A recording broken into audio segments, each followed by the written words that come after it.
ಇವತ್ತು ನಾನು ಶಿವಮೊಗ್ಗ ಜಿಲ್ಲೆಯ ಪುರದಾಳು ವ್ಯಾಪ್ತಿಯಲ್ಲಿರುವಂಥ ಅನುಪಿನಕಟ್ಟೆ ಅನ್ನುವಂಥ ಒಂದು ಗ್ರಾಮಕ್ಕೆ ಬಂದಿದ್ದೀನಿ. ಇಲ್ಲಿ ಒಂದು ತ್ಯಾಜ್ಯ ವಿಲೇವಾರಿ ಘಟಕ ಇದೆ. ಇದರಿಂದ ಸಾಕಷ್ಟು ಸಮಸ್ಯೆಗಳಾಗ್ತಾ ಇದೆ.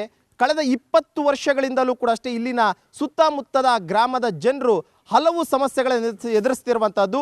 ಈ ಬಗ್ಗೆ ಮಾತನಾಡಲು ಸ್ಥಳೀಯ ನಿವಾಸಿಗಳು ಕೂಡ ಈಗ ನಮ್ಮ ಜೊತೆ ಇದ್ದಾರೆ. ಅವ್ರನ್ನೇ ಕೂಡ ನಾನು ಕೇಳ್ತೀನಿ ಏನೆಲ್ಲ ಸಮಸ್ಯೆಗಳನ್ನು ಎಷ್ಟು ವರ್ಷಗಳಿಂದ ಇವ್ರು ಪಡ್ತಿದ್ದಾರೆ ಅಂತ ಹೇಳ್ಬಿಟ್ಟು. ಸರ್, ಮೇಯ್ನ್ ಆಗಿ ಅನುಪಿನಕಟ್ಟೆ ಸೇರಿದಂತೆ ಸುತ್ತಮುತ್ತ ಇರುವಂಥ 3-4 ಗ್ರಾಮದವರು ಸಾಕಷ್ಟು ಸಮಸ್ಯೆಗಳು ಎದುರಿಸ್ತಾ ಇದ್ದಾರೆ ಅಂತಂದರು. ಯಾವೆಲ್ಲ ಸಮಸ್ಯೆಗಳನ್ನು ಎದುರಿಸ್ತೀರಿ ಅಂತ? ಇವಾಗ ಸಮಸ್ಯೆ ಇಲ್ಲಿ ಎಲ್ಲ ರೀತಿ ಸಮಸ್ಯೆ ಇದೆ. ಒಂದು ಒಳಗಡೆ ಒಂದು ಸಾವಿರಾರು ನಾಯಿಗಳಿದೆ. ಅದು ಬಂದು ರಾತ್ರಿ ಹೊತ್ತು ನಮಗೆ ಕೊಟ್ಟಿಗೆಯಲ್ಲಿ ಕಟ್ಟಿರೋ ದನನ ಕರು ಎಲ್ಲ ಕಚ್ಚೋದು, ಆ ಥರದೊಂದು ಸಮಸ್ಯೆ ಇದೆ. ಮತ್ತು ಅಲ್ಲಿಂದ ಒಳಗಡೆ ಏನು ಪ್ರೊಸೆಸ್ ಮಾಡ್ತಾರೆ, ಕಸ ಶಿವಮೊಗ್ಗ ನಗರದಿಂದ ತಂದು ಕಸ ಏನು ಪ್ರೊಸೆಸ್ ಮಾಡ್ತಾರೆ, ಆ ಕಸದಿಂದ ಬರ್ತಕ್ಕಂಥ ವಾಟರ್ ಲೀಚೆಟ್ ಅಂತ ಏನು ಹೇಳ್ತಾರೆ, ಆ ವಾಟರ್ನ ಹಾಗೆ ಹರಿಯೋದಕ್ಕೆ ಬಿಟ್ಟಿದ್ದಾರೆ. ಅದು ನಮ್ಮ ಜಮೀನುಗಳ ಮುಖಾಂತರ ಮತ್ತೆ ಹೋಗಿ ಬಾರೆ ಹಳ್ಳ ಅಂತಿದೆ, ಆ ಹಳ್ಳಕ್ಕೆ ಹೋಗಿ ಸೇರಿ ಅಲ್ಲಿಂದ ತುಂಗಾ ನದಿಗೆ ಹೋಗಿ ಸೇರುತ್ತೆ. ಸೊ ಮತ್ತೆ ವಾಪಸ್ ಹೋಗಿ ತುಂಗಾ ನದಿಗೆ ಸೇರುತ್ತೆ. ಅದೇ ನೀರನ್ನ ಫಿಲ್ಟರ್ ಮಾಡಿ ಶಿವಮೊಗ್ಗ ನಗರಕ್ಕೆ ಕೊಡ್ತಾರೆ. ಈ ತ್ಯಾಜ್ಯ ವಿಲೇವಾರಿ ಘಟಕ ಶುರುವಾಗಿ ಎಷ್ಟು ವರ್ಷ ಆಯಿತು ನಿಮ್ಮ? ಸುಮಾರು 18 ವರ್ಷದಿಂದ ಕಾರ್ಯನಿರ್ವಹಿಸ್ತಾ ಇದೆ. ಅದು ಶುರುವಾಗಿ ಅದು ಪ್ರೋಸೆಸ್ ಆಗಿ ಒಂದು 20 ಚಿಲ್ಲರೆ ವರ್ಷ ಆಯಿತು. ಆ ಕಸ ವಿಲೇವಾರಿ ಘಟಕ ಅಲ್ಲಿ ಕಸನ ಶುರು ಮಾಡಿ ಒಂದು 18 ವರ್ಷ ಆಯಿತು. ಅವತ್ತಿಂದ ಇವತ್ತವರೆಗೂ ನಮಗೆ ಹೆಂಗಾಗಿದೆ ಅಂದರೆ, ನಾವು ಮೂಲತಃ ಬಂದಿರೋದು ಬೇರೆ ಕಡೆಯಿಂದ ಇಲ್ಲಿಗೆ ಬಂದಿರೋದು. ನಾವು ಶರಾವತಿ ಸಂತ್ರಸ್ತರು. ನಾವು ಅಲ್ಲಿಂದ ಬಂದು ಇಲ್ಲಿ ಮತ್ತೆ ಸಂತ್ರಸ್ತರಾಗಿ ಬದುಕ್ತಾ ಇದ್ದೀವಿ. ನಾವು ಇಲ್ಲಿ ಹೇಗಾಗಿದೆ, ಆ ಕಸ ತಂದು ಬೇಕಾಬಿಟ್ಟು ಪ್ರೊಸೆಸ್ ಮಾಡ್ತಾರೆ. ಅದನ್ನು ಯಾವುದೂ ಒಂದು ಇದಿಲ್ಲ, ಸುಮ್ಮನೆ ತೊಗೊಂಡು ಬಂದು ಹಾಕ್ತಾರೆ. ದಿನ 300, 400, 500 ಟನ್ನು ಗಟ್ಟಲೆ ಕಸ ಬರುತ್ತೆ. ಯಾವುದನ್ನು ಒಂದು ಸುರಕ್ಷಿತವಾಗಿ ಮಾಡೋದಿಲ್ಲ. ನಮಗೆ ಮಾಡೋಗಿನ ಮುಂಚೆ ಅದು ಏನು ಕಸ ವಿಲೇವಾರಿ ಘಟಕ ಶುರುವಾಯಿತು, ಅದಕ್ಕಿಂತ ಮುಂಚೆ ನಮಗೆ ಕೆಲವಷ್ಟು ಪ್ರಾಮಿಸ್ಗಳು ಮಾಡಿದರು. ನಮಗೆ ಅವಾಗವಾಗ ಇದನ್ನು ಮಾಡ್ತೀವಿ, ಏನೋ ಹೆಲ್ತ್ ಕ್ಯಾಂಪ್ ಮಾಡ್ತೀವಿ, ಮತ್ತು ನಿಮಗೆ ಫಾಗಿಂಗ್ ಮಾಡ್ತೀವಿ, ಎಲ್ಲ ಕ್ಲೀನಿಗೆ ಏನು ಬೇಕು ಎಲ್ಲ ಮಾಡ್ತೀವಿ. ಯಾವುದು ಆಗ್ತಾ ಇಲ್ಲ. ಮೇಡಮ್, ಇವ್ರು ಹೇಳ್ತಾ ಇದ್ರು ಹೆಲ್ತ್ ಕ್ಯಾಂಪ್ ಮಾಡ್ತೀವಿ ಅಂತ ಹೇಳಿದ್ರು ಅಂತ ಹೇಳ್ಬಿಟ್ಟು. ಎಷ್ಟು ದಿನಕ್ಕೊಮ್ಮೆ ಅಟ್ಲೀಸ್ಟ್ ಹೆಲ್ತ್ ಕ್ಯಾಂಪ್ ಅನ್ನೋಂಥದ್ದು ಮಾಡ್ತಾರೆ? ಯಾಕೆ ತಿಂಗಳಿಗೆ ಒಮ್ಮೆ ಮಾಡ್ತೀವಿ ಅಂತ ಹೇಳಿದ್ರು ಅವರು. ಕಸ ವಿಲೇವಾರಿ ಘಟಕದ ಹತ್ರ ಪ್ರಾರಂಭಿಸ್ತೀವಿ ಅಂತಲೂ ಹೇಳಿದರು. ಆಮೇಲೆ ಶುದ್ಧ ಕುಡಿಯೋ ನೀರು ಮಾಡ್ಕೊಡ್ತೀವಿ ಅಂತ ಹೇಳಿದರು. ಆಮೇಲೆ ರಸ್ತೆಗಳಿಗೆ ಡಾಂಬರೀಕರಣ ಮಾಡ್ಕೊಡ್ತೀವಿ, ದುರಸ್ತಿ ಮಾಡ್ತೀವಿ ಅಂತ ಹೇಳಿದರು. ಯಾವುದನ್ನು ಅವ್ರು ಪ್ರೋಸೆಸ್ ಮಾಡಿಲ್ಲ ಅವ್ರು ಹೇಳಿದ್ದನ್ನು. ಆದರೆ ರಸ್ತೆಯಲ್ಲಿ ಇದು ಪುರದಾಳು ಗ್ರಾಮ ಪಂಚಾಯತಿಯಿಂದ ಹಂಪಿನಕಟ್ಟೆವರೆಗೂ ಗುಂಡಿಗಳಲ್ಲಿ ನೀರು ತುಂಬಿ ಓಡಾಡೋಕ್ಕೆ ಮಳೆಗಾಲದಲ್ಲಿ ಸಂಚಾರ ಮಾಡೋಕ್ಕೆ ಕಷ್ಟ ಆಗಿ ನಾವು ಮಹಾನಗರ ಪಾಲಿಕೆ ಆಯುಕ್ತರಿಗೆ ದೂರು ಕಟ್ಟಿದ್ವಿ. ಒಂದು 10 ಬಾರಿ ಹೋಗಿದ್ವಿ. ಅವ್ರು ಯಾವುದೇ ನಮ್ದು ಪ್ರತಿಕ್ರಿಯೆ ಮಾಡಿಲ್ಲ, ಸ್ಪಂದಿಸಿಲ್ಲ, ಉಡಾಫೆ ಉತ್ತರಗಳನ್ನೇ ಕೊಟ್ಟಿದ್ರು. ಆದರೆ ಅದು ಕಸ ವಿಲೇವಾರಿ ಘಟಕದ ಕೆಟ್ಟ ವಾಸನೆಯಿಂದ ಈ ಪುರದಾಳು ಗ್ರಾಮ ಪಂಚಾಯತಿ ವ್ಯಾಪ್ತಿಯಲ್ಲಿ ಇರ್ತಕ್ಕಂಥ ಎಲ್ಲ ಜನರಿಗೂ ರೋಗಗಳು ಸ್ಟಾರ್ಟ್ ಆಗ್ತಾ ಇದೆ, ಕಾಯಿಲೆಗಳು ಉತ್ಪತ್ತಿ ಆಗ್ತಾ ಇದೆ, ಸೊಳ್ಳೆಗಳು ಜಾಸ್ತಿ ಆಗ್ತಾ ಇದೆ. ಆಮೇಲೆ ಇದು ಬೀದಿ ನಾಯಿಗಳ ಕಾಟ ಜಾಸ್ತಿ ಆಗಿ ಅಲ್ಲಿ ಕೆಟ್ಟ ಆಹಾರ ತಿಂದು ಹುಚ್ಚು ನಾಯಿಗಳು ಸ್ಟಾರ್ಟ್ ಆಗಿ ರ್ಯಾಬಿಸ್ ಉಂಟಾಗ್ತಿದೆ. ಎಲ್ಲ ಜಾನುವಾರುಗಳಿಗೆಲ್ಲ ಕಚ್ತಾ ಇದಾವೆ. ಸರ್, ಈಗ ಈ ಶಿವಮೊಗ್ಗದ ಜಿಲ್ಲೆಯಾದ್ಯಂತ ಇರುವಂಥ ಕಸನೆಲ್ಲವನ್ನು ಕೂಡ ಬಹುಶಃ ನಿಮ್ಮೂರಿಗೆ ತರ್ತಾರೆ, ಇಲ್ಲಿ ಡಂಪಿಂಗ್ ಮಾಡ್ತಾರೆ. ಆ ಡಂಪಿಂಗ್ ಮಾಡುವಂಥ ಕಸ ಅಟ್ಲೀಸ್ಟ್ ಡಂಪಿಂಗ್ ಸಿಸ್ಟಮ್ ಆದರೂ ಕರೆಕ್ಟಾಗಿದೆಯಾ ಅಲ್ಲಿ ಅಂತ? ಯಾವುದೂ ಕರೆಕ್ಟಾಗಿಲ್ಲ ಸರ್. ಫಸ್ಟ್ ಆಫ್ ಆಲ್ ಅವ್ರಿಗೆ ಹೇಳ್ಬೇಕಂದ್ರೆ ಸರ್, ಈಗ 20 ವರ್ಷ ಆಗ್ಬಿಟ್ಟಿದೆ ಸರ್ ಅವ್ರದ್ದು. ಇನ್ನು ಈ ರಿಟೈರ್ಡ್ ಆಗ್ತಲ್ಲ ಸರ್, ಆ ರೀತಿ ಆಗಿದೆ ಸರ್ ಅವ್ರದ್ದು ಕೆಲಸ. ಜೊತೆಗೆ ಅವ್ರಿಗೆ ಇನ್ನೇನು ಮಾಡ್ಬೇಕು ಅಂದ್ರೆ ಸರ್, ಫಸ್ಟ್ ಬೇರೆ ಕಡೆ ಹೋಗಲಿ ಸರ್, ಇಲ್ಲ DC ಆಫೀಸ್ ಪಕ್ಕ ಏನಾರು ಹಾಕೋತಾರೆ ಹಾಕ್ಲಿ ಸರ್ ಅವ್ರು. ದಯವಿಟ್ಟು ಕಸನ ನಿಮ್ಮೂರಿಗೆ ಬೇಡ ಅಂತ, ನಮ್ಮೂರಿಗೆ ಬೇಡ ಅಂತ ಸರ್ ನಾನು ಹೇಳೋದು. ಬೇಕಾದಷ್ಟು ಖಾಲಿ ಜಾಗ ಇದೆ ಸರ್. ಈಗ ಶಿವಮೊಗ್ಗದಲ್ಲೇ ಬೇಕಾದಷ್ಟು ಖಾಲಿ ಜಾಗ ಇದೆ ಸರ್. ಅಲ್ಲೆಲ್ಲರೂ ಇದು ಮಾಡಿಬಿಟ್ಟು ಅದನ್ನ ಪ್ರೊಸೆಸ್ ಮಾಡಿಬಿಟ್ಟು ಅಲ್ಲಿ ಹಾಕಲಿ ಸರ್ ಅವರು. ಇಲ್ಲಿ ದಯವಿಟ್ಟು ಬೇಡ ಸರ್. ಭಾಳಷ್ಟು ಜನ ಇಲ್ಲಿ ಕಾಯಿಲೆಯಲ್ಲಿ ಇದು ಮಾಡ್ತಾ ಇದ್ದಾರೆ ಸರ್. ಜೊತೆಗೆ ಬೀದಿ ನಾಯಿಗಳು ಭಾಳಷ್ಟು ಇದು ಬಂದ್ಬಿಟ್ಟು ಸ್ಮೆಲ್ಲಿಗೆ ಇದು ಮಾಡಿಕೊಂಡು ಸರ್ ಅಲ್ಲಿ ಬಂದು ಅಲ್ಲಿ ಇದು ಮಾಡಿಬಿಟ್ಟು ಸರ್ ಹುಚ್ಚು ನಾಯಿ ಇದು ಹಾಕ್ಬಿಟ್ಟು ಜನರಿಗೆಲ್ಲ ಕಡಿತಾ ಇದ್ದಾವೆ ಸರ್. ಈಗ ಸೊಳ್ಳೆಗಳ ಕಾಟ ಅಂತ ಹೇಳಿದ್ರಿ, ರೋಗಗಳು ಬರ್ತಿದೆ, ಚರ್ಮ ರೋಗದ ಸಮಸ್ಯೆ ಅಂತ ಹೇಳಿದ್ರಿ. ಹಾಗಿದ್ರೆ ಈ ಒಂದು ತ್ಯಾಜ್ಯ ವಿಲೇವಾರಿ ಘಟಕ ಶುರುವಾದಂಥ ಸಂದರ್ಭದಲ್ಲಿ ಏನು ಮಾಡ್ತಿದ್ರು ಗ್ರಾಮಸ್ಥರು ಅಂತ? ಗ್ರಾಮಸ್ಥರು ಭಾರಿ ಬೇಡಿಕೆಗಳನ್ನ ಇಟ್ಟಿದ್ರು ಸರ್. ಅವಾಗ ಬೇಡ ಅಂತಲೇ ವಾದ ಮಾಡಿದ್ದು. ಇಲ್ಲಿ ಏನಂದ್ರೆ ಪುರದಾಳು ಗ್ರಾಮದಲ್ಲಿ ಎಲ್ಲ ಇರೋದು ಮುಗಿದ್ರು, ಗೊತ್ತಿಲ್ಲ ಅವ್ರ ಮೇಲೆ. ಮೇಲ್ಗಡೆ ಅಧಿಕಾರಿಗಳಿರ್ಬೋದು, ಇವ್ರಿರ್ಬೋದು, ದೌರ್ಜನ್ಯ ಮಾಡ್ದಂಗೆ ನಾವು ತುಂಬ ಸಲ ಸ್ಟ್ರೈಕ್ಗಳನ್ನು ಮಾಡಿದ್ದೀವಿ. ಬಂದಾಗ ಪೊಲೀಸ್ನ ಕರೆಸೋದು, ಹೆದರ್ಸೋದು, ಏನು ಗೊತ್ತಿರಲ್ಲ. ಯಾವ ಕೇಸ್ ಹಾಕ್ತೀವಿ, ಈ ಕೇಸ್ ಹಾಕ್ತೀವಿ ಅಂತ ಹೇಳ್ತಾರೆ. ಇಲ್ಲ ಸಣ್ಣ ಪುಟ್ಟ ಯಾವುದೋ ಒಂದು ನೆಪ ಹೇಳಿ ಕುಡಿಯೋ ನೀರು ಕೊಡ್ತೀವಿ, ಅದು ಕೊಡ್ತೀವಿ, ಇದು ಕೊಡ್ತೀವಿ, ಯಾವುದು ಕೊಟ್ಟು ಇಲ್ಲ. ಜನಗಳಿಗೆ ತುಂಬ ತೊಂದರೆನೂ ಆಗ್ತೈತೆ. ಅದ್ರ ಬಗ್ಗೆ ಯಾರು ಗಮನನೂ ವಹಿಸಲ್ಲ. ಅರ್ಜಿ ಕೊಟ್ಟಾಗಷ್ಟೇ ಅವತ್ತು ಒಂದಿನ ಬರ್ತಾರೆ, ಏನೋ ಮಾತಾಡಿಸಿ ನೆಪಕ್ಕೆ ಹೇಳ್ತಾರೆ, ಹೋಗ್ತಾರೆ. ಅಲ್ಲಿ ಈ ಕುಡಿಯೋ ನೀರು ಸತ ಕಲುಷಿತ ಆಗೈತೆ. ಈ ಕೆಮಿಕಲ್ಗಳೆಲ್ಲ ಹಾಗೆ ಹಾಕೋದ್ರಿಂದ ಭೂಮಿಗೆ ಅದು ಅಂತರ್ಜಲಕ್ಕೆ ಇಳಿದು ಅದೇ ನೀರನ್ನೇ ಕುಡಿದು ಈ ಕಾಯಿಲೆಗಳು ಜಾಸ್ತಿ ಆಗಿದ್ದಾವೆ. ಆಮೇಲೆ ತುಂಬ ತೊಂದರೆ ಇದೆ ಸರ್. ಈಗ ಅಲ್ಲೇನಾಗುತ್ತೆ ಅಂತಂದರೆ, ಈಗ ತ್ಯಾಜ್ಯ ತಗೊಂಡು ಹೋಗ್ತಾರೆ, ಅಂದರೆ ಒಣಗಿರೋ ಕಸ, ಹಸಿ ಕಸ ಅಂತೇಳಿ ಡಿವೈಡ್ ಮಾಡ್ಕೊಂತಾರೆ. ಈ ಹಸಿ ಕಸನ ಏನು ಮಾಡ್ತಾರೆ ಅಂತವರು? ಹಸಿ ಕಸವನ್ನು ಏನೂ ಮಾಡಲ್ಲ ಅವರು, ಈ ರಾಶಿ ಹಾಕಿ ಇಟ್ಟಿರ್ತಾರೆ.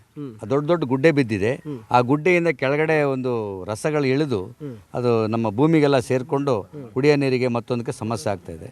ಈ ಹಿಂದೆ ಎಲ್ಲ ಕೂಡ ನಾವು ಸ್ಟ್ರೈಕ್ ಮಾಡಿದಾಗ, DC ಮೀಟಿಂಗಲ್ಲೆಲ್ಲ ಸ್ಟ್ರೈಕ್ ಮಾಡಿದಾಗ ನೀವು ಕಾರ್ಪೊರೇಷನ್ನವರು ಅವರಿಗೆ ಸಹಕಾರ ಮಾಡಬೇಕು, ಒಳ್ಳೊಳ್ಳೆ ವ್ಯವಸ್ಥೆ ಮಾಡಬೇಕು, ಆಮೇಲೆ ಆ ಟಾರ್ಪಲನ್ನು ಹೊದಿಸಿ ಗುಂಡಿ ತೆಗೆದು ಅದರೊಳಗೆ ಕಸ ಇಡಬೇಕು ಅಂತ ಮಾತಿರೋದು. ಇವರು ಸಿಟಿಯಿಂದ ಕಸ ತಂದಲ್ಲಿ ನಮ್ಮ ಹಳ್ಳಿಗೆ ಹಾಕಿಬಿಟ್ರೆ ಹಳ್ಳಿಯ ಮುಗ್ಧ ಜನಗಳಿಗೆ ಭಾಳ ಸಮಸ್ಯೆ ಆಗಿದೆ. ಹನಪಿನಕಟ್ಟೆ ಗ್ರಾಮ ಆದರೂ ಕೂಡ ನಮ್ಮ ಪುರದಾಳ ವ್ಯಾಪ್ತಿಯ ಮತಕ್ಷೇತ್ರದ ಹನುಮಂತಪುರಕ್ಕೆ ಭಾಳ ಎಫೆಕ್ಟ್ ಆಗ್ತಾ ಇದೆ. ಹನುಮಂತಪುರ, ಗೋವಿಂದಪುರ, ಶಾಂತಿಪುರ ಇಂಥ ಕಡೆ ಭಾಳಷ್ಟು ಎಫೆಕ್ಟ್ ಆಗ್ತಾ ಇದೆ. ಇಲ್ಲಿ ಸಂಬಂಧಗಳು ಮಾಡೋಕ್ಕೂ ಜನ ಹೆದರ್ತಾರೆ. ಆಮೇಲೆ ಯಾವುದೇ ಫಂಕ್ಷನ್ಗಳಿಗೆ ಕೂಡ ಅವ್ರು ಕರೆದ್ರೆ ಸಾಮಾನ್ಯ ಹೈಟೆಕ್ ಜನಗಳು ಅಲ್ಲಿ ಹೋಗಲ್ಲ, ಊಟ ಮಾಡಲ್ಲ. ಯಾಕೆಂದ್ರೆ ಫಂಕ್ಷನ್ಗೂ ಬರಲ್ಲ, ನೊಣಗಳ ಕಾಟ ಜಾಸ್ತಿ ಇರೋದ್ರಿಂದ ಅದಕ್ಕೂ ಬರೋದಿಲ್ಲ ಅವರು.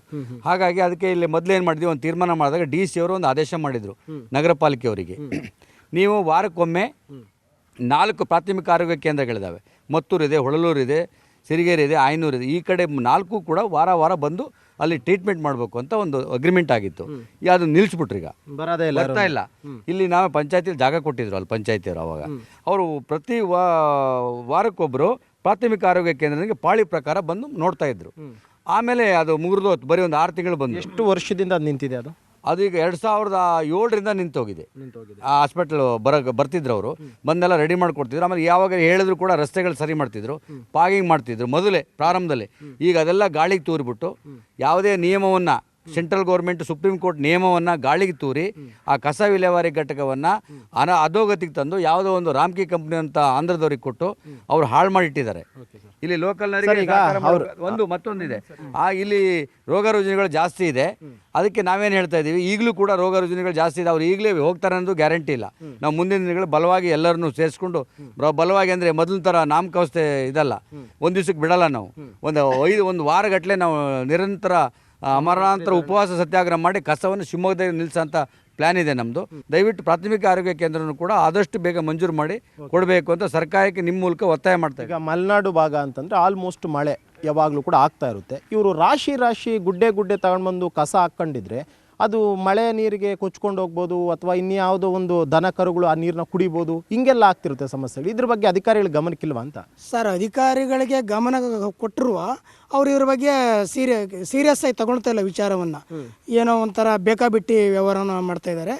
ಜೊತೆಯಲ್ಲಿ ನಾವು ಈ ಶರಾವತಿ ನೀರು ಮುಳುಗಡೆಯಾಗಿ ನಾವು ದೇಶಕ್ಕೆ ಬೆಳಕು ಕೊಟ್ಟಂಥ ಜನ. ನಾವಿಲ್ಲಿ ನಮ್ಮ ದುರಾದೃಷ್ಟ ನೋಡಿ, ನಾವಿಲ್ಲಿ ವಾಸನೆ ಅನುಭವಿಸ್ತಾ ಇದ್ದೀವಿ. ನಾವು ನೆಮ್ಮದಿಯಿಂದ ನಾವು ಬದುಕಬೇಕಾದಂಥ ಜನ ಇಲ್ಲಿ ಪೇಟೆ ಕಸ ಆ ಕಶ್ಮಲಗಳಿಂದ ನಾವು ಇಲ್ಲಿ ಅದ್ರ ಮಧ್ಯೆ ಬದುಕಿ ನಮ್ಮ ಆರೋಗ್ಯವನ್ನು ಹಾಳು ಮಾಡ್ಕೊಳ್ತಾ ಇದ್ದೀವಿ. ಜೊತೆಯಲ್ಲಿ ಸರ್, ಇದು ವೈಲ್ಡ್ ಲೈಫ್ ಏರಿಯಾ. ಇದು ಇಲ್ಲಿ ವನ್ಯ ಪ್ರಾಣಿಗಳು ಸಾಕಷ್ಟು ಸತ್ತು ಹೋಗ್ತೈತೆ ಸ್ಮೆಲ್ಲಿನಿಂದ. ಅದರಿಂದ ಭಾಳ ಇನ್ಸಿಡೆಂಟ್ ಆಗ್ತಾಯಿದೆ. ಇದ್ರ ಬಗ್ಗೆ ಅರಣ್ಯ ಇಲಾಖೆಯವರು ಸಹ ಹೆಚ್ಚಿನದಾಗಿ ಅವರು ಕ್ರಮ ಕೈಗೊಳ್ಳಬೇಕು. ಅವ್ರಿಗೆ ಗೊತ್ತಾಯ್ತಾ ಇಲ್ಲ ಗೊತ್ತಿದೆಯಲ್ಲ ವಿಚಾರ ಸರ್, ಗೊತ್ತಿದ್ರು ಅವರು ಇದ್ರನ್ನ ತಲೆ ಕೆಡಿಸ್ಕೊಡ್ತಾ ಇಲ್ಲ. ಸಿಕ್ಕಾಪಟ್ಟೆ ವನ್ಯ ಪ್ರಾಣಿಗಳಿಗೂ ತೊಂದರೆ ಆಗ್ತಾ ಇದೆ. ಅದೇ ನೀರು ಕೂಡ ಸಾಯ್ತಾ ಇದೆ ಅವು. ಅದನ್ನು ಸೀರಿಯಸ್ ಆಗಿ ತಗೋಬೇಕು ಸರ್ ಅವರು. ಈಗ ಊರಿನಲ್ಲಿ ಯಾವ ರೀತಿಯಾದಂಥ ಒಂದು ಹೆಲ್ತ್ ಇಶ್ಯೂಸ್ ಜಾಸ್ತಿ ಆಗ್ತಿದೆ ಅಂತ?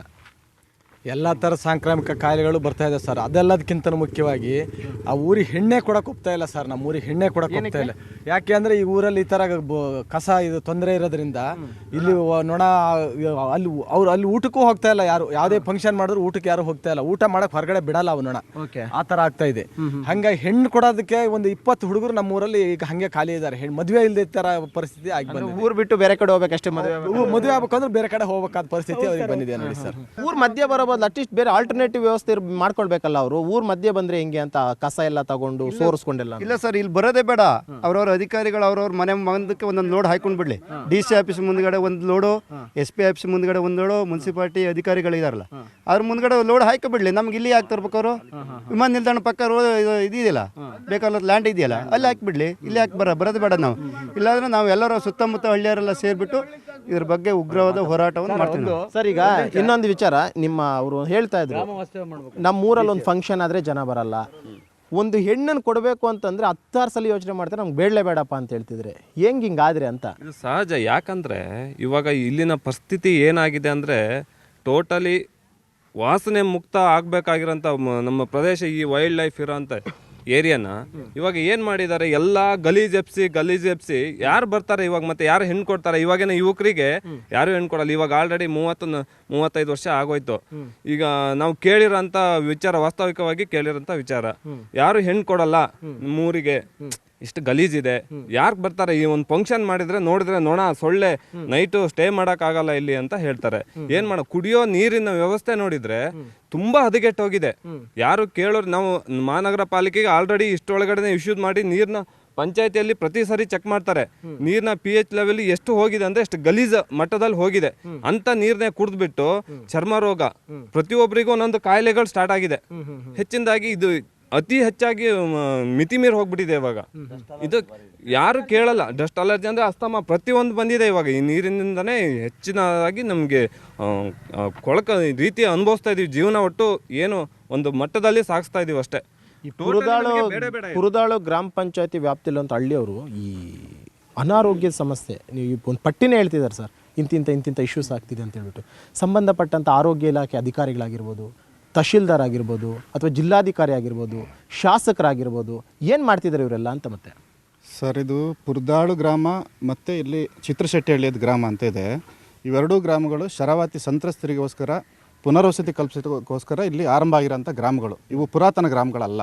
60 ವರ್ಷ ಆಯಿತು ನಾವು ಇಲ್ಲಿಗೆ ಬಂದು. ನಮ್ಮ ಸಮಸ್ಯೆಗಳೇ ಹಾಸಿ ಹೊದೆಯುವಷ್ಟು ಸಮಸ್ಯೆಗಳು ನಮಗಿದೆ ಶರಾವತಿ ಸಂತ್ರಸ್ತರಿಗೆ. ಇಲ್ಲಿವರೆಗೂ ನಮಗೆ ಮೂಲಭೂತ ಸೌಕರ್ಯ ಕಲ್ಪಿಸೋದಾಗಲಿ ಅಥವಾ ನಮಗೊಂದು ಶಾಶ್ವತ ಪರಿಹಾರ ಕೊಡೋಂಥ ಕೆಲಸಗಳಾಗಲಿ ಸರ್ಕಾರಗಳಿಂದ ಆಗಿಲ್ಲ. ಅದರ ಮಧ್ಯದಲ್ಲಿ ಆಲ್ಟರ್ನೇಟ್ ಆಗಿ ಇದು ಸರ್ಕಾರಗಳೇ ಹುಟ್ಟಾಕಿರೋ ಸಮಸ್ಯೆಗಳು. ನಮಗೆ ಕಸ ವಿಲೇವಾರಿ ಘಟಕವನ್ನು ಇಲ್ಲಿ ತಗೊಬಂದು ಹಾಕೋಂಥ ಅವಶ್ಯಕತೆ ಇರಲಿಲ್ಲ. ನಮ್ಮ ಮೇಲೆ ಹೇರಿದ್ರು. ಇದು ಶಿವಮೊಗ್ಗದ ನಗರ ಕಸವನ್ನು, ಇದು ಮೊದಲು ಹೊಸನಗರ ಕ್ಷೇತ್ರ ಆಗಿತ್ತು. ನಗರ ಕ್ಷೇತ್ರದಿಂದ ಹೊಸನಗರಕ್ಕೆ ತಂದು ಹಾಕಿದ್ರು. ಈಗ ಶಿವಮೊಗ್ಗ ಗ್ರಾಮಾಂತರ ಆಗಿದೆ. ನಮಗೆ ಅವರಿಗೂ ಸಂಬಂಧನೇ ಇಲ್ಲ. ಅಂಥ ಸಂದರ್ಭದಲ್ಲಿ ಇಲ್ಲಿ ತಂದು ಅದನ್ನು ಸಂಸ್ಕರಣೆ ಮಾಡ್ತೀವಿ, ವಿಲೇವಾರಿ ಮಾಡ್ತೀವಿ, ಗೊಬ್ಬರ ತಯಾರಿಸ್ತೀವಿ ಅಂತ ಹೇಳಿದ್ರು. ಇಲ್ಲಿ ತನಕ ಯಾವ ಪ್ರಕ್ರಿಯೆಗಳು ಆಗಿಲ್ಲ. ಆ ಕಸದ ಏನು ರಾಶಿಗಳು ಗುಡ್ಡೆಗಳಾಗಿ ಮಾರ್ಪಟ್ಟಿಯಾವೆ. ಇವತ್ತು ಇಡೀ ಸುತ್ತಮುತ್ತ ಒಂದು 10 ಕಿಲೋಮೀಟರ್ ವ್ಯಾಪ್ತಿಗೆ ಏನಿದೆ ಕೆಟ್ಟ ಸ್ಮೆಲ್ ಇದೆಯಲ್ಲ, ಅದು ಹರಡ್ತಾ ಇದೆ. ಅದ್ರ ಜೊತೆಗೆ ಅಲ್ಲಿ ಕಾಂಪೌಂಡ್ ಗೋಡೆಗಳು ಒಡೆದು ಹೋಗ್ಯಾವೆ, ಯಾವ ಸರಿಯಾಗಿ ನಿರ್ವಹಣೆ ಇಲ್ಲ. ಆಮೇಲೆ ಸಂಸ್ಕರಣಾ ಘಟಕ ಅಂತ ಹೆಸರಿಗಷ್ಟೇ ಘಟಕ ಆಗಿದೆ ಬಿಟ್ಟರೆ ಅದು ಅಲ್ಲಿ ಯಾವ ಸಂಸ್ಕರಣೆಯೂ ಆಗ್ತಾ ಇಲ್ಲ. ಅಲ್ಲಿ ನೂರಾರು ನಾಯಿಗಳು ಅಲ್ಲಿ ಬಂದು ಎಲ್ಲ ಸಿಟಿ ನಾಯಿಗಳು ಅಲ್ಲಿ ಸೇರ್ಕೊತವೆ. ಅವಕ್ಕೆ ಇಲ್ಲದೇ ಇರೋ ಕಾಯಿಲೆಗಳು ಹರಡಿದ ಮೇಲೆ ಆ ನಾಯಿಗಳು ಊರ ಮೇಲೆಲ್ಲ ಹೋಗ್ತವೆ, ನಮ್ಮ ಜಾನುವಾರುಗಳಿಗೆ ಕಡಿತವೆ. ಆಮೇಲೆ ಅಲ್ಲಿ ನೂರಾರಲ್ಲ ಒಂದು 500 ಹಂದಿಗಳು ಸಿಗ್ತವೆ. ನೀವು ಹೋದ್ರೆ ಕಣ್ಣಾರ ನೋಡ್ಬೋದಲ್ಲಿ. ಆ ಹಂದಿ ಸಾಕಾಣಿಕೆ ಮಾಡೋರ ಜೊತೆಗೆ ಅಲ್ಲಿನ ಅಧಿಕಾರಿಗಳು ಶಾಮೀಲಾಗ್ಯಾರೆ.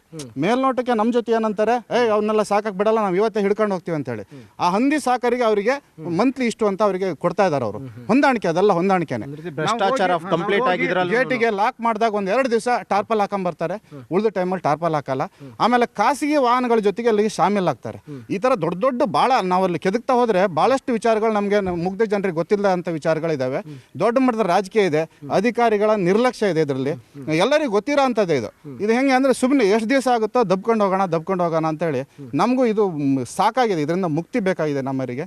ಇನ್ನು ಯಾವ ಕಾರಣಕ್ಕೂ ಅಲ್ಲಿಗೆ ಈಗ ಬಹುಶಃ ಅದರ ಅವಧಿ ಮುಗಿತಾ ಬಂದಿದೆ ಅಂತ ಕಾಣುತ್ತೆ. ಯಾವ ಕಾರಣಕ್ಕೂ ಅದಕ್ಕೆ ರಿನ್ಯೂವಲ್ ಮಾಡೋದಕ್ಕೆ ನಮ್ಮ ವ್ಯಾಪ್ತಿಯ ಸ್ಥಳೀಯ ಸಂಸ್ಥೆಗಳಿರ್ಬೋದು ಅಥವಾ ನಮ್ಮ ಗ್ರಾಮಸ್ಥರಿರ್ಬೋದು ಯಾವ ಕಾರಣಕ್ಕೂ ಇದಕ್ಕೆ ಅವಕಾಶ ಕೊಡಬಾರ್ದು ಅಂತ ನಾನು ಕೇಳ್ತೇನೆ. ಕೊಡೋದು ಇಲ್ಲ ಸರ್. ಈಗ ಇವ್ರು ಹೇಳ್ದಂಗೆ ಒಂದು ರಿನ್ಯೂವಲ್ ಟೈಮ್ ಈಗ ಅಂತ ಆಲ್ಮೋಸ್ಟ್ ಒಂದು 20 ವರ್ಷಕ್ಕೇನೋ ಅಗ್ರಿಮೆಂಟ್ ಮಾಡ್ಕೊಂಡಿದ್ರಂತೆ. ಈಗ ಅಗ್ರಿಮೆಂಟ್ ಮುಗ್ದಿದ್ದಾದ್ಮೇಲೆ ಮತ್ತೆ ರಿನ್ಯೂವಲ್ ಟೈಮ್ನಲ್ಲಿ ನಿಮ್ಮ ಗ್ರಾಮಸ್ಥರ ಏನು ಹೇಳ್ತೀರಿ, ಏನು ಬೇಡಿಕೆ ನಿಮ್ಮದು ಅಂತ? ಈಗ ನಮ್ಮ ಬೇಡಿಕೆ ಇನ್ನೇನಿಲ್ಲ ಸರ್. ಪೇಟೆ ಕಸವನ್ನು ಹಳ್ಳಿಯರಿಗೆ ತಂದು ಹಾಕಿ ಹಳ್ಳಿಯವರನ್ನು ತುಳಿತಕ್ಕೆ ಒಳಪಡಿಸ್ತಾ ಇದ್ದಾರೆ ಈ ಸರ್ಕಾರ ಅನ್ನೋದಲ್ಲ, ಪ್ರತಿಯೊಂದು ಸರ್ಕಾರನೂ. ಯಾವ ಟೈಮಲ್ಲಿ ಯಾವ ಸರ್ಕಾರ ಬರಲಿ ಅದೇ ಉದ್ದೇಶದಿಂದ ಹಳ್ಳಿಯವರು ತುಳಿತಕ್ಕೆ ಒಳಗಾಗ್ತಾ ಇದ್ದಾರೆ. ಆ ತುಳಿತಕ್ಕೆ ಅಮಾಯಕ ಜನ ಹಳ್ಳಿಯವರು ಪೇಟೆ ಕಸವನ್ನು ಇಲ್ಲಿ ತಂದು ಹಾಕಿಸ್ಕೊಂಡು ನಾವು ಅನುಭವಿಸ್ತಕ್ಕಂಥ ನರಕವನ್ನು ಕೇಳೋರು ಯಾರಿದ್ದಾರೆ? ಆ ಕೇಳೋರು ಯಾರೂ ಇಲ್ಲ. ನಾವು ನಮ್ಮ ಒಂದು ಹಳ್ಳಿಯ ಜನರ ಒಂದು ಮುಗ್ಧತೆಯನ್ನು ಅವರು ಬಳಸ್ಕೊಳ್ತಾ ಇದ್ದಾರೆ. ಯಾರು? ಪೇಟೆ ಜನ, ಸಿರಿವಂತರು, ಆಮೇಲೆ ರಾಜಕಾರಣಿಗಳು, ಇವರೆಲ್ಲ ಸೇರಿ ಒಟ್ಟಾಗಿ ಹಳ್ಳಿಯರನ್ನು ದಮನ ಮಾಡ್ತಾ ಇದ್ದಾರೆ. ನಮ್ಮದು ಒಂದೇ ಹಳ್ಳಿ ಅಂತ ಹೇಳಲ್ಲ, ಈ ಪೇಟೆಯ ಸುತ್ತಮುತ್ತ ಇರ್ತಕ್ಕಂಥ ಎಲ್ಲ ಹಳ್ಳಿಗೂ ತೊಂದರೆ ಕೊಡ್ತಾ ಇದ್ದಾರೆ ಇವರು. ಅದರಿಂದ ನಾವು ಖಂಡಿತವಾಗಿಯೂ ಮುಕ್ತರಾಗದೇ ಇದ್ದರೆ ನಾವು ನೋಡಿ ಇವ್ರು ಹೇಳ್ದಂಗೆ ನಾವು ದಂಗೆ ಹೇಳ್ಬೇಕಾಗುತ್ತೆ. ಕಸದ ಒಂದು ತೊಟ್ಟಿ ಎದುರುಗಡೆ ಅಮರಾಂತರ ಉಪವಾಸವನ್ನು ನಾವು ಮಾಡಬೇಕಾಗುತ್ತೆ. ಇದಕ್ಕಿಂತ ಮೊದಲೇ ಸರ್ಕಾರ ಎಚ್ಚೆತ್ತುಕೊಂಡು ಈಗ ಅವಧಿ ಮುಗಿದಿರತಕ್ಕಂಥ ಈ ಒಂದು ಘಟಕವನ್ನು ಬೇರೆಡೆಗೆ ಸಾಗಿಸಿ ತಮ್ಮ ಟೌನ್ ವ್ಯಾಪ್ತಿಯಲ್ಲಿ ಎಲ್ಲಿ ಜಾಗ ಬರುತ್ತೆ ಅಲ್ಲಿ ಹಾಕ್ಸ್ಕೊಳ್ಳಿ. ಯಾವ ನಮ್ಮದು ಒಂದೇ ಹಳ್ಳಿ ಅಲ್ಲ, ಬೇರೆ ಹಳ್ಳಿಗೂ ತೊಂದರೆ ಕೊಡಬಾರ್ದು.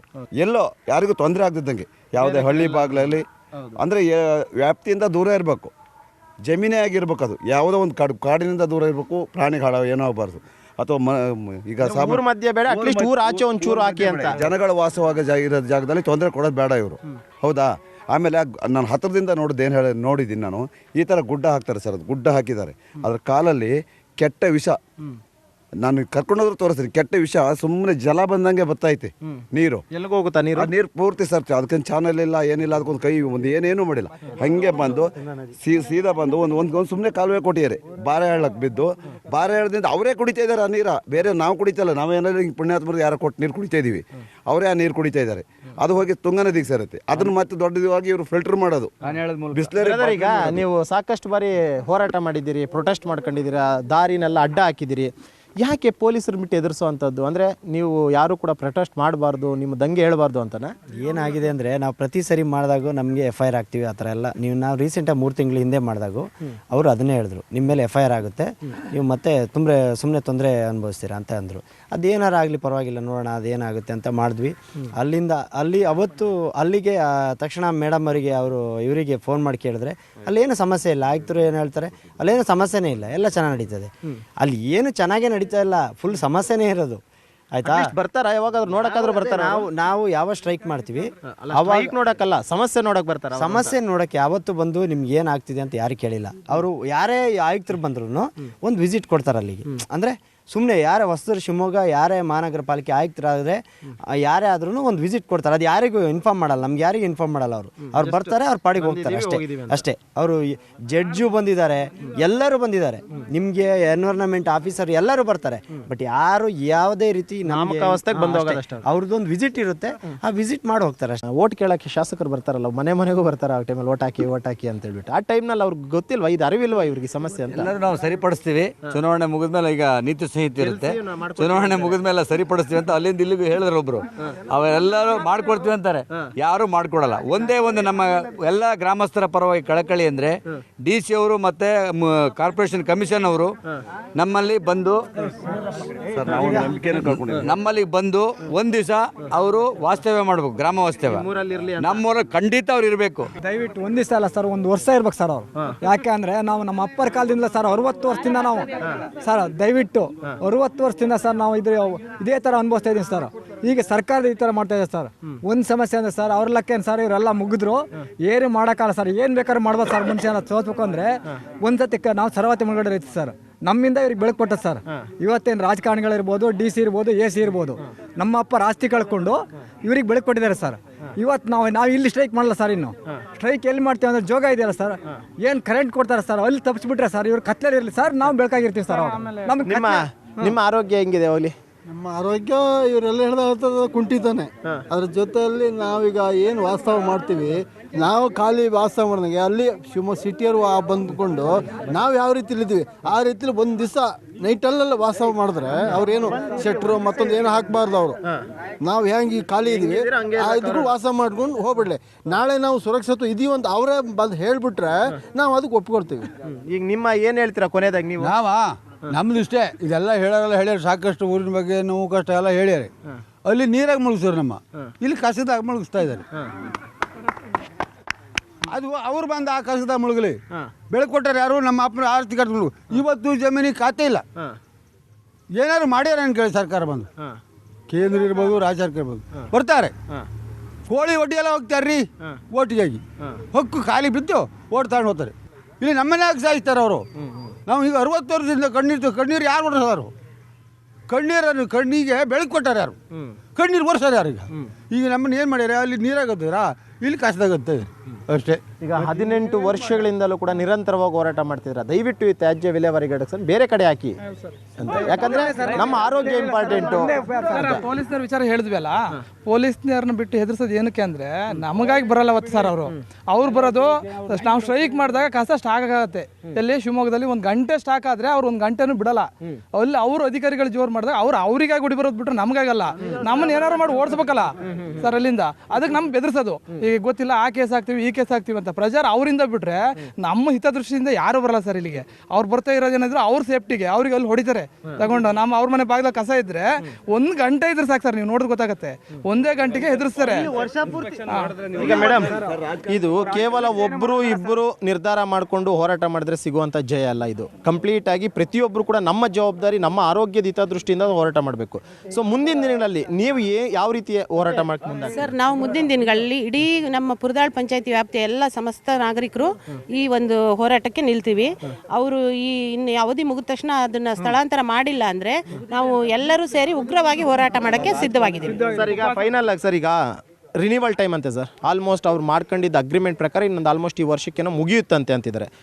ನೆಕ್ಸ್ಟ್ ರಿನಿವಲ್ ಟೈಮ್ಗೆ ನಿಮ್ಮ ಗ್ರಾಮಸ್ಥರ ಅಳಲನ್ನು ಕೇಳದೆ ಅವ್ರೇನು ರಿನಿವಲ್ ಮಾಡೋಕ್ಕೆ ಮುಂದಾದರೆ ನಿಮ್ಮ ಹೋರಾಟ ಹೆಂಗಿರುತ್ತೆ ಅಂತ? ಸರ್, ಹೋರಾಟ ಇಲ್ಲಿ ತನಕ ಶಾಂತ ರೀತಿಯಲ್ಲಿ ಮಾಡಿದ್ದೀವಿ ಸರ್. ಇನ್ನೂ ಅದನ್ನು ಕಾಪಾಡ್ಕೊಳ್ಳೋಕೆ ಆಗಲ್ಲ, ಅನಿವಾರ್ಯ. ನಾವು ಬೇರೆ ಮಾರ್ಗಗಳನ್ನು ಹಿಡಿಲೇಬೇಕಾಗುತ್ತೆ ಸರ್. ನಂದೊಂದು ಸಲಹೆ ಸರ್ಕಾರಕ್ಕೆ, ಶಿವಮೊಗ್ಗ ನಗರಕ್ಕಿಂತಲೂ ಅತ್ಯಂತ ಎತ್ತರವಾದ ಜಾಗದಲ್ಲಿ ನಾವಿದ್ದೀವಿ. ನಮ್ಮೂರಿನ ನೀರು ಶಿವಮೊಗ್ಗ ಸಿಟಿಗೆ ಹರಿಯುತ್ತೆ. ಆಮೇಲೆ ಈಗ ಭಾಗದ ಗಾಳಿನೇ ಆ ಕಡೆ ಬೀಸೋದು. ಹಾಗಾಗಿ ಎರಡೂ ರೀತಿಯಲ್ಲಿ ಈಗೇನು ಆಯ್ಕೆ ಮಾಡ್ಕೊಂಡಿದ್ದಾರೆ ಅದು ಜಾಗ ಸೂಕ್ತ ಅಲ್ಲ. ತೆರವು ಮಾಡಲಿಲ್ಲ, ಇಲ್ಲ ನಾವು ಕಂಟಿನ್ಯೂ ಮಾಡ್ತೀವಿ ಅಂತ ಏನಾದರೂ ಅಂತಂದರೆ ಏನು ಮಾಡ್ತೀರಿ ಅಂತ? ಇಲ್ಲ ಸರ್, ನಾವು ಪ್ರಾಣ ತ್ಯಾಗನೇ ಮಾಡ್ತೀವಿ. ಯಾಕಂದ್ರೆ ನಾವು ಬದುಕೋಕ್ಕಾಗಲ್ಲ. ನಾವು ಎಲ್ಲರೂ ಮಾತಾಡ್ಕೊಂಡು, ಯಾಕಂತಂದರೆ ನಾವು ಭಾರಿ ಕಷ್ಟದಾಗೆ ಬಂದ್ಬಿಟ್ಟಿವಿ ಇದುವರೆಗೂ. ನಮ್ಮನ್ನು ಅವ್ರು ಹೇಳ್ದಂಗೆ ಕಷ್ಟದಾಗ ಮುಳುಗಿಸಿ ನೀರಾಗೂ ಮುಳುಗಿಸ್ಯಾರಿ. ಈಗ ನಾವು ಸ್ಟ್ರೈಕ್ ಮಾಡ್ದವು ಅಂತ ಇಟ್ಕೊಳ್ರಿ, ಮುಗ್ದವ್ರಾಗ ಸ್ಟ್ರೈಕ್ ಮಾಡಿಬಿಡ್ತೀವಿ. ಇದೇ ರಾಜಕಾರಣಿಗಳು ಸೂಟ್ ಕೇಸ್ ಬಂದ ತಕ್ಷಣ ನಮ್ಮನ್ನು 4 ಜನ ಕರೆದು ಯಾರನ್ನ, ನನ್ನ ಅಂತಲ್ಲ, ಇಲ್ಲಿ ಸ್ವಲ್ಪ ಹೋರಾಟ ಮಾಡಕ್ಕೆ ಮುಂದೆ ಹೋಗ್ತಾರೆ ಅವ್ರನ್ನಲ್ಲೇ ಬಾಲ ಕಟ್ ಮಾಡಿ ಸೂಟ್ ಕೇಸ್ ಇಸ್ಕೊಂಡು ಅವ್ರಿಗೆ ಒಂದು 25 ಹೊಡೆದು ಅವ್ರೊಂದು 75 ಇಟ್ಕೊಂಡು ಆರಾಗ ನಮ್ಮನ್ನು ನಾವು ಬಿಡ್ತೀವಿ. ಇಷ್ಟು ವರ್ಷ ಹಿಂಗೆ ಹಾಕ್ಕೊಂಡು ಬಂದಿದ್ಯಾ ಅಂತ? ಈ ಮುಂದೆ ಆಗಿದ್ದೇ ಇದು ಸರ್, ಆಗಿದೆ. ಯಾಕಂದ್ರೆ ನಾವು ಇಲ್ಲಿ ಮತ್ತೆ ನಮ್ಗೆ ಹೊಟ್ಟೆಗಿಲ್ಲ. ಇವ್ರ ಖಾತೆ ಜಮೀನು ಇನ್ನೂ ನಮ್ಗೆ ಪಕ್ಕ ಪೋಡ್ ಮಾಡ್ಕೊಟ್ಟಿಲ್ಲ. ಅವಾಗ ನೀರಾಗ ಮುಳುಗಿಸಿದ್ರು ಪಕ್ಕ ಪೋಡಿಲ್ಲ. ಪಾಪ ನಮ್ಮ ರೈತರು ಪಕ್ಕ ಪೋಡಿಲ್ಲ, ಒಂದು ಲೋನ್ ಸಿಗ್ತಾ ಇಲ್ಲ ಅವರಿಗೆ. ಬೇಡ, ಒಬ್ರು ಕಷ್ಟ ಐತೆ ಅಂತ ಒಂದು 1/2 ಗುಂಟೆ ಜಮೀನು ಮಾಡ್ತಿದ್ರೆ ಅವ್ನು ಜಮೀನು ತಗೊಳಕ್ಕೆ ಇಲ್ಲಿ ಯಾರು ಬರ್ತಾ ಇಲ್ಲ. ಓಕೆ, ಕೇಳಿದ್ರಲ್ಲ, ಇದು ಪುರದಾಳು ಗ್ರಾಮ ಪಂಚಾಯತಿ ವ್ಯಾಪ್ತಿಯಲ್ಲಿ ಬರುವಂಥ ಹಳ್ಳಿಯವರ ಮಾತು. ಏನು ತ್ಯಾಜ್ಯ ವಿಲೇವಾರಿ ಘಟಕ ಅಂತ ಈಗಾಗಲೇ ಮಾಡ್ಕೊಂಡಿದ್ದ ಆಲ್ಮೋಸ್ಟ್ ಒಂದು 18 ವರ್ಷ ಆಗಿದೆ. ಈಗ ರಿನಿವಲ್ ಟೈಮು ಒಂದು ವೇಳೆ ಏನಾದರೂ ಜಿಲ್ಲಾಡಳಿತ ಇದಕ್ಕೆ ರಿನಿವಲ್ ಮಾಡಿಕೊಡ್ತು ಅಂತಂದರೆ ನಮ್ಮ ಪ್ರಾಣ ತ್ಯಾಗವನ್ನು ಮಾಡೋದಕ್ಕೂ ಕೂಡ ನಾವು ಸಿದ್ಧ. ಯಾವುದೇ ಕಾರಣಕ್ಕೂ ನಮ್ಮ ವ್ಯಾಪ್ತಿಯಲ್ಲಿ ಆ ಒಂದು ಘಟಕ ಇರುವಂಥದ್ದು ಬೇಡ. ನಿಮಗೆ ಬೇಕಾಗಿದ್ರೆ ನಿಮ್ಮ ಜಮೀನುಗಳ ಘಟಕವನ್ನು ಸ್ಥಾಪನೆ ಮಾಡ್ಕೊಳ್ಳಿ, ನಮ್ಮೂರಿಂದ ದಯವಿಟ್ಟು ತಗೊಂಡೋಗಿ ಅಂತ ಹೇಳ್ತಿದ್ದಾರೆ. ಇದು ಈ ಊರಿನ ಒಂದು ಸಮಸ್ಯೆ. ನಾಳೆ ಮತ್ತೊಂದು ಊರಿನ ಸಮಸ್ಯೆಯೊಂದಿಗೆ ನಿಮ್ಮ ಮುಂದೆ ಬರ್ತೀವಿ. ಅಲ್ಲಿವರೆಗೂ ನೋಡ್ತಾ ಇರಿ News 18, ಜಾಲ ನಮ್ಮದು, ಬಲ ನಿಮ್ಮದು.